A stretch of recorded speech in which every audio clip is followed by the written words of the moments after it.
patuloy na magbanggit kung sino-sino ang kasama nila doon sa mga women's supporters ni Daddy. Yung isang witness na nasa loob ng kulungan na isang PDL din, anong pangalan niya? Dondon, a certain Dondon.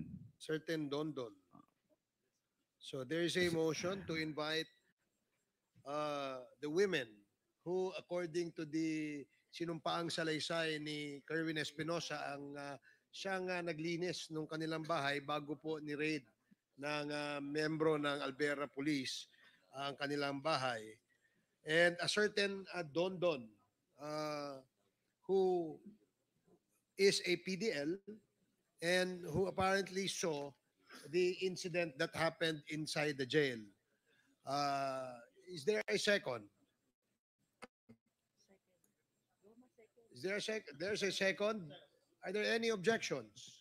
So hearing none, the motion is approved. Comsec, please Chair. invite the following personalities mentioned by Mr. Espinosa in the next Quadcom hearing. Mr. Yes, Chair. Congresswoman Luis. Can we please invite as well the jail guards who were on duty if we have the means to determine who these people were? Comsec, kindly determine who these jail guards on duty at the time of the incident and report to the Quadcom. Thank you. Anything else? Mr. Chair, I'm about to conclude. Okay, thank you. I just have one quick question for PIDEA. PIDEA, sir, palagi pong nababanggit itong narco list. Even from the time of the 3 Chinese drug lords to the time of PCSO Board Secretary Wesley Barayuga, and now we are confronted by the killing incident as alleged by Kerwin committed against Mayor Espinosa, who allegedly was included as well in the narco list. Can you please enlighten us? Ito ho ba'y chinek nyo? If during the time, the name of Mayor Espinosa indeed appear in the narco list? Mr. Chair, Your Honor, yes, the names of the father and son appear in the original list. The Kerwin is listed as a drug trafficker. The father is only, the category of the father, whether pusher or trafficker, is not listed, but in the list, he is already indicated as neutralized. So, he was, he was dead already. Would you neutralize because dead? Yes. Would you know, PIDEA, kung kailan po napasama dun sa narco list? Was it after the killing incident or subsequent to the killing incident?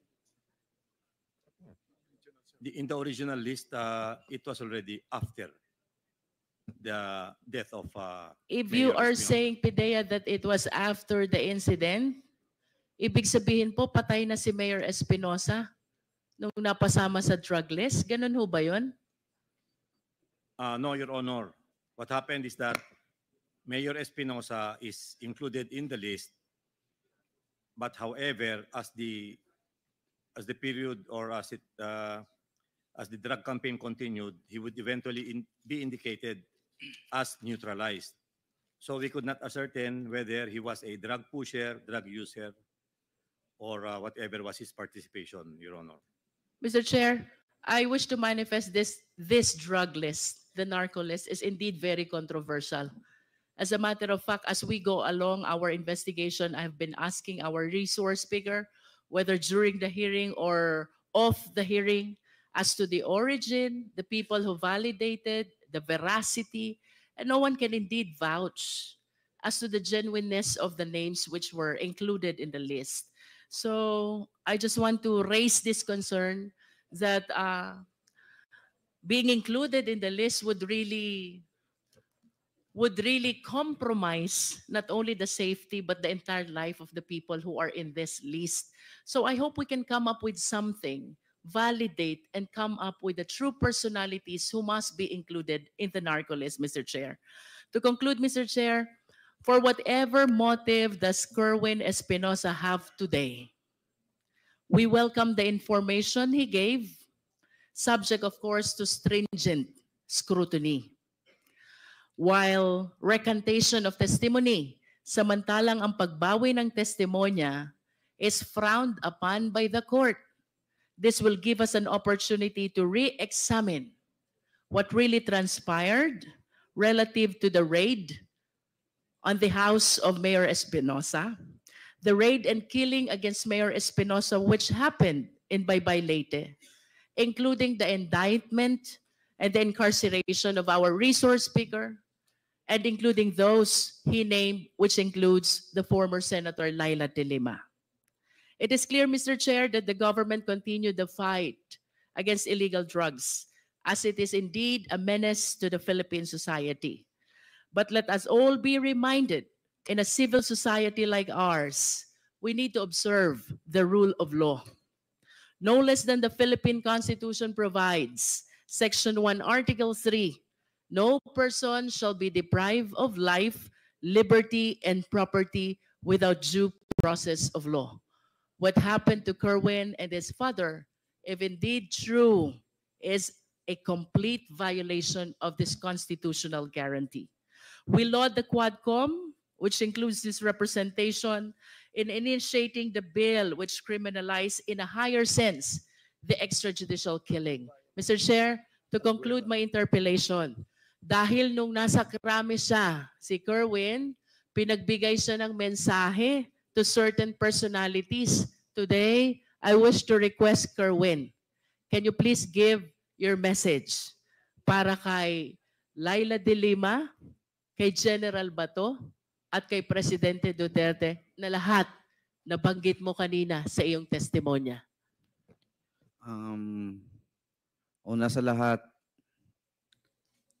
humihingi ako ng, kung ma'am, kung nagsubaybay ka ngayon sa hearing dito sa Quadcom, patawarin niyo po ako na nadala sa o na uto-uto sa panahon na yon na idamay ka po na walang katotohanan naman. At ang picture na yon, nagkataon lang na pumasyal ang pamilya ko sa baybay at nagkita tayo at nagpa-picture ako. Yun ang ginawa nilang ebidensya. Ma'am, taos ko sa kaloob-looban from my heart, I ask, sorry. Sorry talaga po, ma'am. At kung ano mang plano mo sa ginawa kong pagbuhat-buhat o sala o kalambigitan sa droga o unsay imong buhaton, andam ko mo dawat, ma'am. Pero ang ako alang ihangyo, mangayo ko nimo pasaylo sa akong gibuhat. Kay na-pressure ragyod ko, ma'am. Naluoy ko sa akong mga anak, ngagagmay pa kayo atong panahona. Patay na akong papa, o ako mamatay, mag-unsa na lang akong mga anak, maong gibuhat na ko, nga buhat-buhatan ka o magtumo-tumo og istorya kabahin sa kalambigitan sa droga. Once again, sorry kayo, ma'am. Handa po akong harapin kung ano ang plano mo sa akin po. Mr. Chair, can we please have a translation of what he said? The last that I know, I'm the chair of the committee, but now I can become the translator and the interpreter. Ang sabi po ni Kerwin Espinosa, siya ho ay humihingi ng kapatawaran kay Senator Laila De Lima sa kanyang ginawang mga statement implicating her sa usapin tungkol sa droga at gumawa ng kwento, no? Gumawa sila ng kwento para masama dun sa kwento, sa narrative ng pagkaka-involved ni Senator De Lima sa usapin sa droga. At sabi naman niya na handa rin siyang harapin kung ano man yung aksyon na gagawin ni Senator de Lima kay Kerwin Espinosa. Does that satisfy the good congresswoman from Batangas? I am totally not familiar with Visayan language. How about your message to Senator Bato? Sir, Bato de la Rosa, sana po magbago na tayo na iwasan natin na gumagawa lang ng senaryo dahil sa politika na masira ang isang tao kasi hindi kalyado natin. Iwasan na po natin at wag na natin gawin na pilitin na gumawa ng kwento para lang ma-pin down ang isang tao. Yun lang po ang mabigay ko kay Senator De La Rosa na mensahe. At sa ating Pangulo noon, ang ano ko lang kasi pinagbigyan ako na makapagbigay ng mensahe, Mr. Duterte, sana po i-validate niyo po bawat report na marinig mo sa iyong paligid na ganito, ganyan, si Fulano. I-validate nyo ng maigi para walang taong masaktan. Lalo na ngayon na tumakbo ka ng mayor, huwag kang magpasulsul sa mga nakapaligid sa iyo. Yun lang po. Last, Mr. Chair, I understand that your family went through a lot because of this incident. If your father is watching you right now, anong mensahe mo kay Mayor Espinosa? Ang mensahe ko kay Daddy,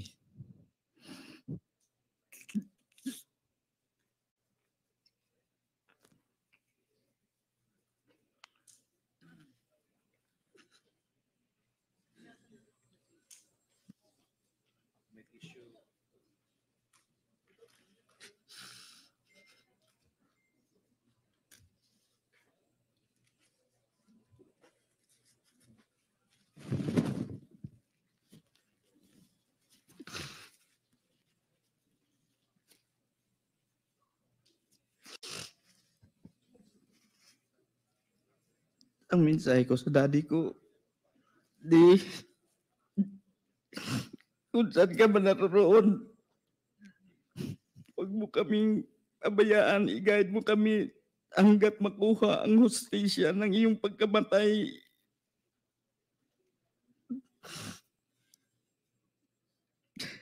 Salamat sa lahat na pinadama mo sa amin nung ikaw ay nasa kapiling ka pa namin na bilang ama.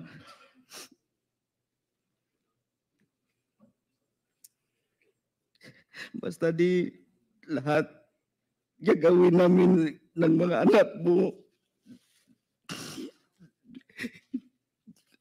na makamit ang hustisya ng iyong pagkamatay.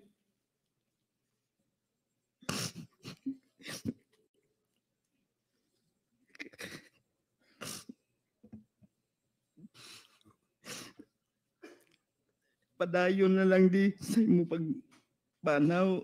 Ayaw na kayo una-una ang naitabo kanimo. Kaya ako di anda mamatay para makuha lang yung hustisya di mo.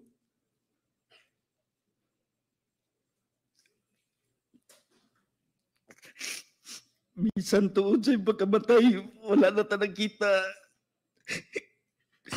Antod karon, I love you. Okay, sige. Maraming salamat, Kerwin. Anything else, Congresswoman Luistro? I conclude, Mr. Chair. Thank Okay. you. Thank you. Maraming salamat. Before we proceed to the next interpellator, let me acknowledge the presence of Congressman Joboy Aquino, Congresswoman Lianda Bolilla, and Congressman Virgilio S. Lacson. welcome to the committee hearing of the Quadcom. So the next to interpolate, bago pala muna yan, gusto ko sanang tanungin si Kerwin. Nabanggit mo kasi kanina, Kerwin, merong paring nagkumpisal ka sa pare, no? Alam mo ba kung ano pangalan ng pare? Nakalimutan ko na po. Nakaalala noon siguro si Sir Asierto o si Colonel Pero. Okay, sige. Salamat. Okay, the next to interpolate is Congressman Paulo Ortega. You are recognized. Thank you, Mr. Chair. Mr. Chair, baka kailangan po ng ilang minuto pa ni Ginoong Espinosa. Kahit naman siguro yata ang mawalan ka ng mahal sa buhay tapos hindi mo nakita sa huling pagkakataon, kahit na ito ay kahit man lang sana sa burol, di ba? Syempre talagang mapapahagulgul ka ng iyak. At ramdam ko yung yung sinseridad ng paghingi ng tawad nitong si Kerwin Espinosa dito kay dating Senadora Laila De Lima. At biktima lang talaga sila kasi kita nyo naman si Laila De Lima napawalang sala, si Kerwin Espinosa, di ba? Napawalang sala dun sa mga kaso at yung iba alam ko may ongoing pa rin na kaso pero nakapagpiyansa naman siya, nakalaya siya. Diba? Ang isa pong para sa akin ay sincero din si Kerwin Espinosa dito sa kanyang ginagawang pagiging resource person dito po sa Quadcom. Ay ang sinabi nga niya na handa po siya na umatras or hindi na kumandidato sa pagka-mayor para po maituloy ang paghahanap ng hustisya para sa kanyang ama. Sana nga po ay mabigyan ng hustisya ang lahat ng biktima dito sa ginawa nitong si Digong sa EJK, si Bato, si Bongo, lahat sila na mga gumawa po ng mga ganitong kasalanan, hindi po dapat palagpasin at kailangan po nilang pagbayaran. Shoutout natin si kay Ma'am Jinky Luistro kasi ang galing niya talagang mag-interpolate, ang galing niyang makapaglabas ng katotohanan. Ganito sana yung mga ginagawang senador kasi ang galing at talagang mapapaamin niya, mapapalabas niya kung ano ba yung gusto niyang sagot sa kanyang mga katanungan ay nagagawa ni Congressman Jinky na maibulalas ang katotohanan. Salamat kay Congressman Jinky at sana sa mga kanyang constituents suportahan po ninyo ito at iboto ninyo kasi talagang napakagaling po nito, hindi to dapat mawala sa Kongreso. So maraming salamat po sa inyo, ingat po kayo, nasan mang panig kayo ng mundo. Momo chup chup, love you, God bless us all, Pilipinas, God first.